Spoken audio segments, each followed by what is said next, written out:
The Vietnam War is one of the most controversial wars that America has ever fought in, mostly because really it wasn't a war at all, at least not formally.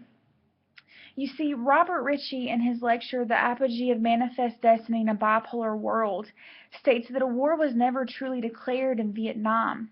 The correct congressional and constitutional avenues were not followed when it came to that particular war.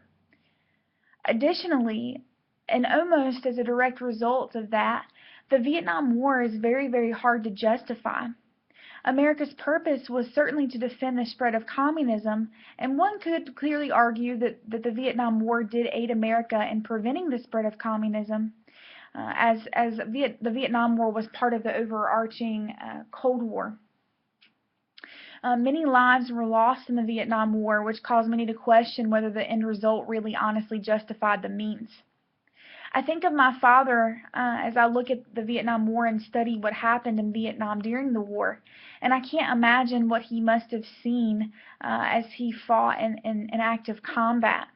I can imagine that many of the people underneath him, many of the men there, probably lost their lives or were horribly injured in direct result of that war being fought.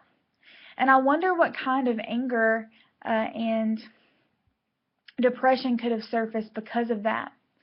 Well, my father certainly felt the results of the war, and it would trickle into the rest of his life once he set foot back into the United States. And I can certainly see that play out in what little bit I know about his life. While in Vietnam, he certainly served his country well, and that should be remembered. But additionally, we must take a look at what happened with his life once he came back from the war, and how that affected different numerous relationships throughout the rest of his life.